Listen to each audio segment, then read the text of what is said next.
जब अमेरिका ने पहला एटम बम बनाया ना तो उन्हें लगा कि खेल ही खत्म हो गया, कि अब वो दुनिया के बादशाह हैं। लेकिन वो बहुत गलत थे। उस एक धमाके ने एक ऐसी दौड़ शुरू कर दी जिसने देखते ही देखते 80 सालों में पूरे दुनिया को अपनी लपेट में ले लिया। आइए देखते हैं कि ये तबाहकुन टेक्नोलॉजी आखिर फैली कैसे। कहानी शुरू तो एक मुल्क की कामयाबी से हुई थी, लेकिन बहुत जल्द खौफ, कौमी गैरत और अपनी बका की जंग ने दूसरे ममालिक को भी इसमें कूदने पर मजबूर कर दिया। ये एक डोमिनो इफेक्ट की तरह था, जहां एक के बाद एक मुल्क इस खतरनाक खेल का हिस्सा बनता चला गया। तो हम देखेंगे कि ये दौड़ शुरू कैसे हुई, फिर सर्द जंग में हथियारों का मुकाबला कैसे बढ़ा और कैसे नए ममालिक इस क्लब में शामिल होते गए। हम ये भी जानेंगे कि इलाकाई दुश्मनियों ने इस आग को कैसे हवा दी और आखिर में आज की सूरत हाल पर नजर डालेंगे, जहां ये हथियार एक मुस्तकिल साये की तरह हमारे सरों पर मंडला रहे हैं। तो कहानी शुरू होती है साइंस की एक ऐसी दरियाफ्त से जिसे फौरन ही जंग के खौफ ने अपने शिकंजे में जकड़ लिया था। बात शुरू हुई जर्मनी से, जब साइंसदानों ने एटम को तोड़ने का राज जान लिया। इस खबर ने एल्बर्ट आइंस्टाइन जैसे ज़हीन इंसान को इतना परेशान किया कि उन्होंने सीधा अमेरिकी सदर को खत लिख डाला। उन्होंने खबरदार किया कि नाज़ी इस इल्म को एक खौफनाक हथियार में बदल सकते हैं, और इसी एक खतरे ने जन्म दिया तारीख के सबसे बड़े और खुफिया साइंसी मंसूबे को, मैनहट्टन प्रोजेक्ट। मकसद सिर्फ एक था, नाजियों से पहले बम बनाना। जरा इस प्रोजेक्ट के स्केल का अंदाजा लगाइए। अमेरिका ने अपनी पूरी मईशत का, अपनी जीडीपी का तकरीबन 1% इस एक काम के लिए वक्फ कर दिया।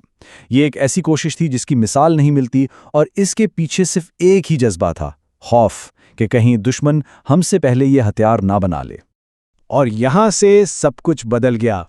जंग बस खत्म ही होने वाली थी और अमेरिकी सदर ट्रूमैन ने सोचा, चलो सोवियत लीडर स्टालिन को अपनी नई ताकत से डराते हैं।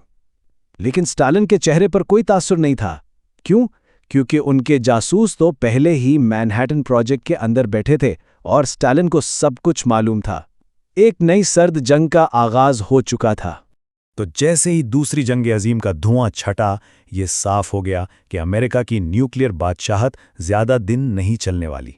सर्द जंग के हथियारों की दौड़ अब शुरू होने ही वाली थी। सोवियत यूनियन को शक तो पहले ही हो गया था, जब उन्होंने देखा कि अमेरिकी और ब्रितानवी साइंसदान अचानक न्यूक्लियर फिजिक्स पर लिखना ही बंद हो गए हैं। तो उन्होंने अपना प्रोग्राम शुरू कर दिया, लेकिन असल ब्रेक थ्रू मिला जासूसी से। फिर भी वो चोरीशुदा डिजाइन्स पर पूरी तरह भरोसा नहीं कर रहे थे, इसलिए उन्होंने पकड़े गए जर्मन साइंसदानों से इसकी तस्दीक करवाई। और सिर्फ 4 साल बाद 1949 में उन्होंने अपना बॉम्ब टेस्ट करके पूरी दुनिया को हिलाकर रख दिया।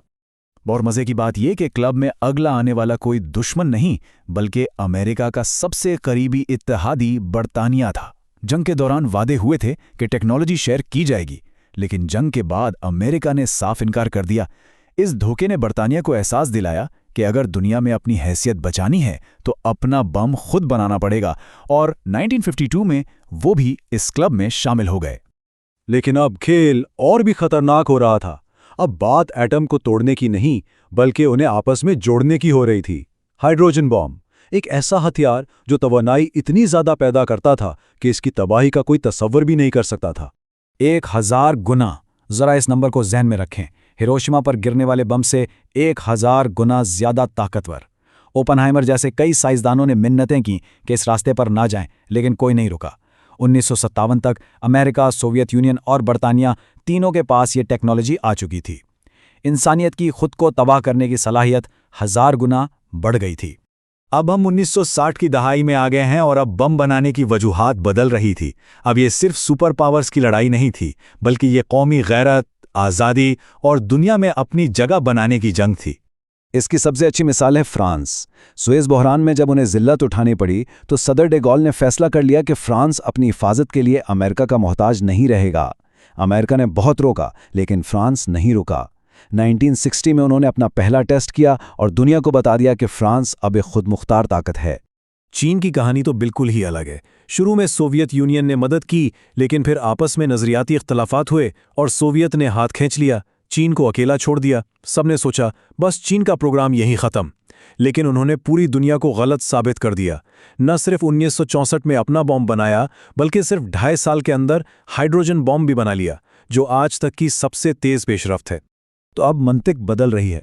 अब ये ग्लोबल सुपर पावर्स की जंग नहीं रही, बल्कि ये पड़ोसियों की दुश्मनी बन रही थी, जहां एक मुल्क दूसरे से खौफजदा था और अपनी बका के लिए कुछ भी करने को तैयार था। और इस क्लब का सबसे पुरस्कार मेंबर इजराइल, जिसने आज तक माना ही नहीं कि उसके पास न्यूक्लियर हथियार हैं। उन्होंने फ्रांस की मदद से खुफिया रिएक्टर बनाया, अमेरिकी इंस्पेक्टर्स को जाली दीवारें दिखाकर धोखा दिया। सच्चाई तो तब सामने आई जब उनके ही एक टेक्नीशियन मोर्दारेकाई वानोनो ने तस्वीरें लीक कर दीं और उसकी कीमत उसे अपनी जिंदगी के 18 साल कैद में रहकर चुकानी पड़ी। भारत की कहानी है इलाकाई दबाव की। एक तरफ चीन, जिससे वो 1962 में जंग हार चुके थे, दूसरी तरफ पाकिस्तान से मुसलसल कशीदगी। तो उन्होंने खुद को गैर महफूज पाया और 1974 में एक टेस्ट किया, लेकिन इसे नाम दिया पुरामन न्यूक्लियर धमाका का। दुनिया ने पाबंदियां लगा दी, लेकिन इस एक धमाके ने इसके पड़ोसी मुल्क में एक नई दौड़ शुरू कर दी थी। भारत के इस टेस्ट का सीधा जवाब पाकिस्तान की तरफ से आया। वजीर आजम जुल्फ़िकार अली भुट्टो ने तो यहां तक कह दिया था कि हम घास खा लेंगे लेकिन एटम बम जरूर बनाएंगे। लेकिन इन दोनों की पॉलिसियों में जमीन आसमान का फर्क है। भारत कहता है हम पहले इस्तेमाल नहीं करेंगे, जबकि पाकिस्तान कहता है कि अगर हम रिवायती जंग हारने लगे तो हम पहल कर सकते हैं। ये बहुत ही नाजुक और खतरनाक तवाज़ुन है। लेकिन इस पूरी कहानी में एक मुल्क ऐसा है जिसका रास्ता बिल्कुल अलग है, जनूबी अफ्रीका। नस्ल परस्ती के दौर में जब वो दुनिया से अलग थलग थे, उन्होंने 6 न्यूक्लियर बम बना लिए। लेकिन फिर जब मुल्क बदलने लगा, जब नेल्सन मंडेला की हुकूमत आने वाली थी, तो पुरानी हुकूमत ने वो किया जो तारीख में किसी ने नहीं किया। उन्होंने अपने सारे हथियार खुद ही तबाह कर दिए ताकि वो नई हुकूमत के हाथ ना लगें। और ये कहानी हमें आज के दौर में ले आती है, जहां क्लब में एक नया मेंबर भी आ चुका है, और वो खौफनाक मंतिक जिसने शायद दुनिया को एक बड़ी जंग से बचा रखा है, वो आज भी कायम है। क्लब का सबसे नया और सबसे बागी मेंबर शुमाली कोरिया। उनका मकसद बिल्कुल साफ था, अपनी हुकूमत को बचाना। उन्हें लगता था कि अगर बम नहीं होगा तो अमेरिका उन पर हमला कर देगा। तो उन्होंने मुआहदे तोड़े और 2006 में अपना पहला टेस्ट करके वो वाहिद मुल्क बन गए जिसने अदम फैला के मुआहदे से निकलकर बम हासिल किया। तो आज की तारीख में इस न्यूक्लियर क्लब में 9 मेंबर हैं।